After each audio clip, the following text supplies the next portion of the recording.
feel like I should be singing the national anthem or something. Sheila goes out with her mate Stella, and the next man kicking up fuss.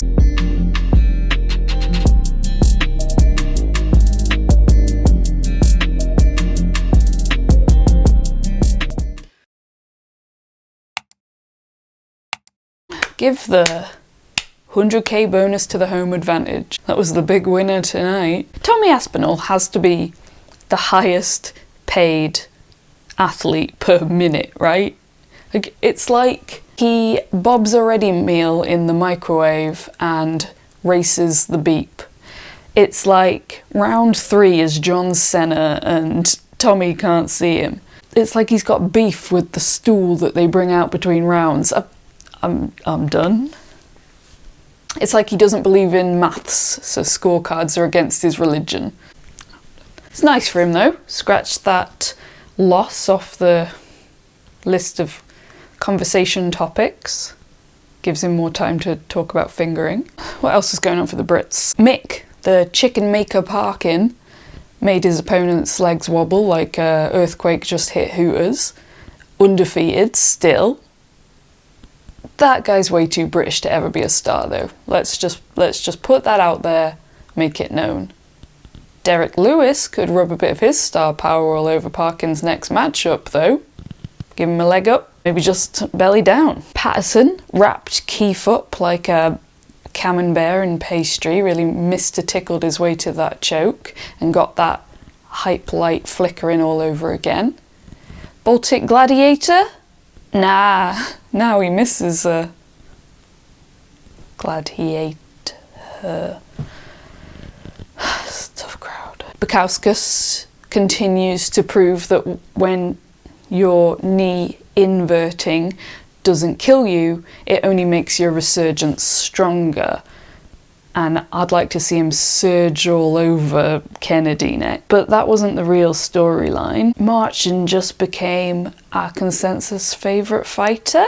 Fundamentals? Well, he heard the first 3 letters and ran with that. Boxing in the pocket is for pussies. From now on, I only want to see question mark kicks thrown from intimate distances. Or I don't want to see anything at all. Now, Oban showed us that infamous Welsh wrestling, and Nathaniel Wood can't be a vegetarian because he was butchering calves. King fucked us out of a fun fight by throwing a desperate takedown and quickly having his windpipe crushed by a tall blonde's thighs. And Mo, the toe, and a big Beltron no.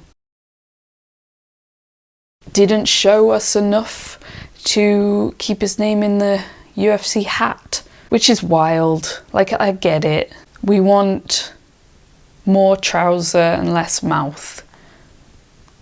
The fans would prefer it if the fight happened inside the octagon. But Mo is endlessly talented, undefeated, and has a huge fan base, and I don't know why the UFC would risk losing that. Get him back, put him against Albazi, and put the pressure on him. We know he can put on fun fights. We've seen him do it countless times. Recently? Of course, it wasn't all about the Brits. RoboCop left his mark on us all and the octagon. Someone should wring out that canvas and donate the pints to Manchester Royal. And Belal showed us that being just Belal is more than enough to get that decorative gold. He snuggled his way to the biggest victory of his career. And obviously we're heartbroken for Leon, but Belal fought the smartest fight he could fight. Smart. Did I say smart? Fought the smartest. It's 7 a.m. Something along those lines. Strategy. I'm just going to throw words at you and you figure out the rest. And it was even fun in parts.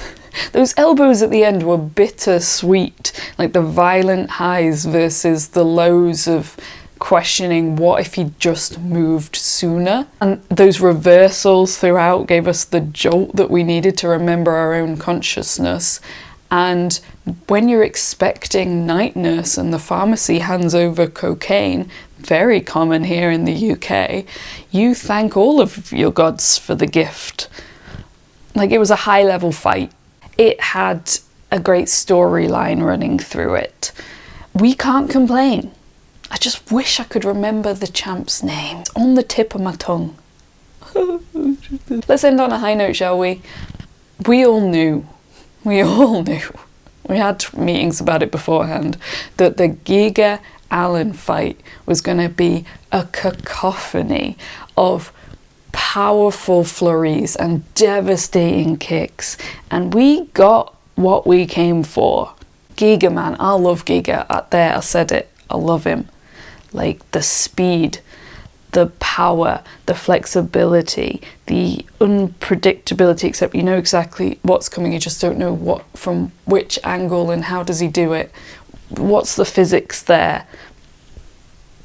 I'm not going to be the one to tell you. Figure it out for yourselves, then tell me. But that pace was also his downfall. Like, Allen was picking it up and he was putting it down as the fight went on.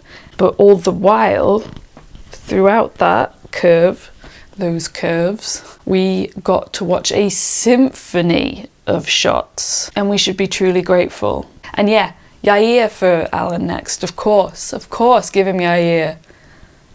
Give me Allen Yair. Speaking of dropping the ball in the later rounds, I haven't been inspired for many weeks to pick up this camera. The ring rust is real, you can probably tell. Expect a drop off in my own pace and performance over the next few weeks. But I really hope that you miss me. To tide us both over, in the meantime, I want you to answer me 2 questions. Does Leon get the chance at redemption next, or do we pass the baton over to Shavkat? Do we shuttle it to Shavkat? And 2, I don't care whether you think that the Jon Jones Tom Aspinall fight should happen, because duh. I care whether you think it will. Riddle me those in the comments, and I'll see you real soon.